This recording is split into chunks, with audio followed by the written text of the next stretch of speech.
Allora, l'Energy Essence è un alimento, non va considerato come una proteina, cioè come uno dei soli nutrienti presenti all'interno di un programma alimentare di una persona.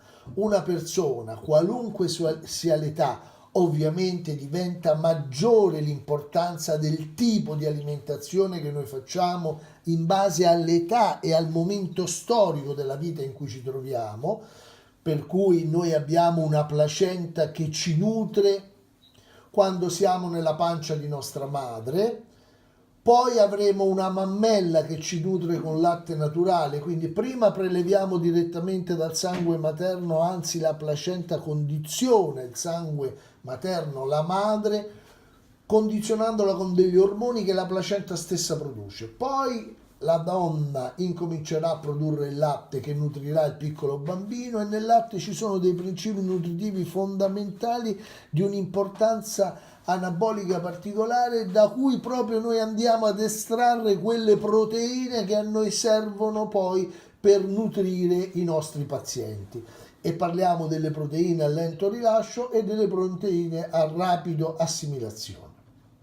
Poi nel corso della vita, finito il primo anno di vita in cui noi abbiamo una crescita nel primo anno pari al 50% di quella che da neonato fino alla fine del primo anno noi aumentiamo di circa il 50%, poi questa crescita rallenta, anche se ancora importante nel secondo anno di vita, per poi avere quella che noi chiamiamo una pausa di crescita. Uno cresce poco, un tot all'anno, in media dai 4 ai 7 centimetri, dipende quant'è la sua capacità di accrescimento, che dipende da fattori che noi chiamiamo epigenetici, cioè non scritti nella genetica del soggetto, quindi non dipendenti da mamma e papà, ma dipendenti dall'alimentazione, dal tipo di attività ormonale che uno riesce a sviluppare, che è condizionato dalle condizioni ambientali, e dal tipo di attività fisica che fa. Questi sono i fattori più importanti che vengono presi in considerazione come determinanti e modificanti l'accrescimento.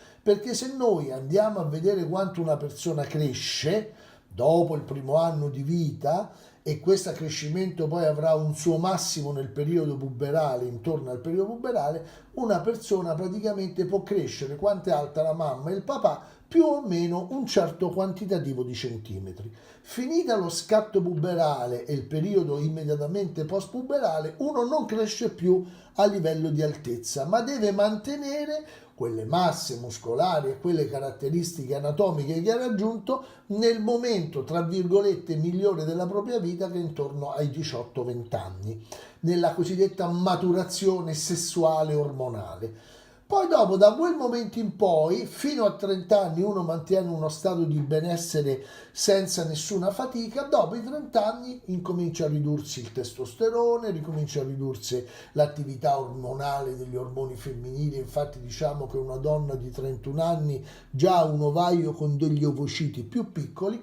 Poi dopo i 30 anni un uomo incomincia a avere, oltre al GH e meno, anche una riduzione dei livelli di testosterone, che intorno ai 50-55 anni fino ad un massimo di 60 anni cade fino al 40-50% di quello che lui produceva quando aveva 20 anni. L'uomo entra in una fase cosiddetta andropausa, una donna intorno ai 50 anni, 45-55 anni, fase cosiddetta premenopausa, una donna ha addirittura un'interruzione proprio dell'attività ormonale da parte dell'ovaio e entra in quella condizione chiamata menopausa. Da quel momento in poi c'è un decadimento muscolare pazzesco. Nella donna si pone oggi maggiore attenzione alla perdita della massa ossea, dell'osso, e si chiama osteopenia fino all'osteoporosi a quadri sempre più ingravescenti. Nell'uomo invece le ossa rimangono tali perché l'uomo non ha quella forte attività estrogenica che hanno le donne, che poi sparisce nelle donne, ma gli uomini continuano a produrre l'ormone testosterone, che ad una certa età, proprio perché l'uomo c'ha anche un po' di pancetta, c'ha un po' di grasso addominale, quel testosterone in parte viene trasformato in estrogeni che vanno a solidificare le ossa, perché a differenza di quanto uno potrebbe pensare, le nostre ossa, il nostro scheletro, che è un'acquisizione nel passaggio dalla vita acquatica alla vita terrestre, è condizionato molto, oltre che dal GH, dai livelli di estrogeni, sia nell'uomo sia nella donna quanto nell'uomo. Quindi capiamo bene questo. Quindi nell'uomo non si guarda tanto lo scheletro, ma si guarda che cosa? La massa muscolare, che l'uomo la perde in funzione della perdita del testosterone. Cioè un uomo più gli decade il testosterone, più gli si riduce la massa muscolare, più perde la virilità, sia lo stimolo libidinoso, cioè l'attrazione verso l'altro sesso, uno non ha più quelle pulsioni verso l'altro sesso, ma si riduce anche la virgo, la capacità, la virilità. Tutti questi parametri sono indicatori chiari di quello che accade nel nostro corpo. Per mantenere e nutrire il nostro corpo e mantenerlo al massimo del benessere, introducendo sostanze dell'esterno, oltre ai possibili integratori, noi dobbiamo garantire quelli che sono gli alimenti essenziali, fondamentali. Chiaro? In questo alimento noi mettiamo tutti e 6 i nutrienti essenziali. In realtà ce ne sono 5, manca solo l'acqua con cui dobbiamo miscelare la polvere. Quindi il primo nutriente essenziale che non apporta energia, micronutriente, è l'acqua e la mettiamo noi dall'esterno al prodotto. Poi all'interno del prodotto ci sono gli altri 2 micronutrienti essenziali fondamentali che sono i sali minerali e le vitamine. Quindi acqua, sali minerali e vitamine sono già presenti all'interno del prodotto. La quota delle vitamine sono presenti tutte quelle importanti al 50% del VNR, del valore nutrizionale di riferimento, e praticamente i sali minerali sono al 25% del valore nutrizionale di riferimento. Stiamo apportando con questo alimento, già se lo facciamo mattina e pranzo 2 volte, apportiamo il 100% di tutte le vitamine che dobbiamo introdurre e il 50% di tutti i sali minerali che ci servono. Punto primo. Poi che cosa apportiamo?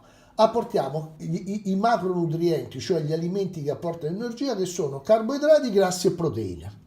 Le nostre proteine messe qui dentro sono le Whey PE, le proteine del siero del latte isolate, che hanno la caratteristica di avere un valore biologico di 150-170, molto superiore alla globalità delle proteine del siero del latte, che sono 104, ma isolandole noi allontaniamo lattosio e colesterolo, che sono i grassi e gli zuccheri presenti nel latte, e queste proteine nel siero del latte, le proteine totalmente isolate, perché buona parte dei grassi è già stata tolta e la caseina è già stata tolta, noi praticamente le isoliamo per aumentare il loro valore biologico, cioè la maggiore disponibilità che loro hanno a nutrire il nostro corpo. Quindi non esiste carne, pesce, uova o altro alimento proteico, non parliamo dei legumi, praticamente che possa portare una quota proteica così importante come quella che noi troviamo in Energy Essence. Punto.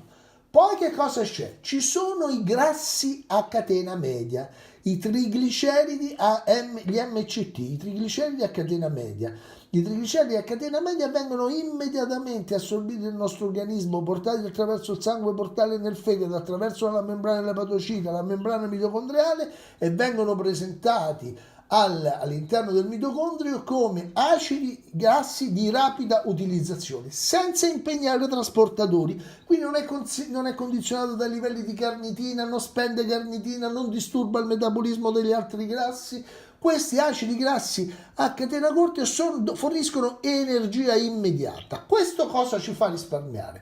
Ci fa risparmiare i carboidrati che sono presenti all'interno di questo alimento, che praticamente vengono immediatamente assimilati senza impegnare l'aspetto osmotico-oncotico del sangue, quindi non vanno a cambiare la concentrazione idrica del nostro sieroplasma, ok? Quindi non ci danno una ipovolemia momentanea, che è quel senso di stordimento che uno ha dopo mangiato. Quando uno si prende questo alimento, il carboidrato che cosa fa? Viene immediatamente veicolato verso il fegato, ma soprattutto verso i muscoli, perché all'interno del prodotto viene inserita anche le claranze estratte dal bitter melon, che favoriscono l'aumento dei recettori, sensibilizzano i recettori praticamente muscolari dei muscoli, perché ricostruire il glicogeno muscolare. Quindi io garantisco il glicogeno muscolare. Un bambino, un adulto, un anziano che abbia glicogeno muscolare ha tanta energia da spendere,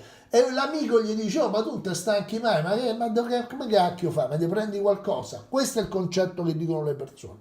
Poi oltre ai questo tipo di carboidrati e ai grassi che abbiamo detto, ci sono le proteine che abbiamo indicato. Abbiamo così garantito tutti i nutrienti, i 6 nutrienti fondamentali: acqua, sali minerali, vitamine, proteine, grassi e carboidrati necessari per garantire una nutrizione essenziale, un'alimentazione essenziale, cioè forniamo quegli alimenti che noi dobbiamo necessariamente introdurre dall'esterno, come la vitamina C, come gli omega 3, che noi non possiamo introdurre all'interno del nostro organismo. Perciò sono essenziali per mantenere le caratteristiche umane, fondamentali per il bambino in accrescimento, anche durante la fase della pausa puberale fra i 2 e i 12 anni, diciamo, nell'uomo e nella donna, la donna 2 anni prima, l'uomo 2 anni dopo.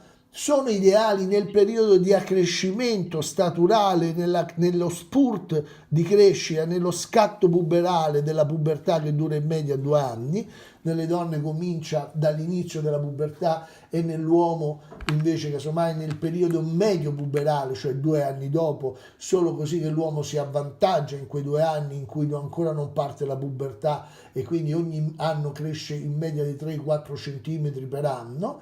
E poi dopo praticamente nell'uomo si protrae anche per un paio d'anni dopo. Questo avvantaggia praticamente la crescita di un maschio rispetto a una femmina. Poi durante il periodo dello spurt puberale un ragazzo cresce in media 10 cm rispetto ai 9 che cresce una donna, una bambina.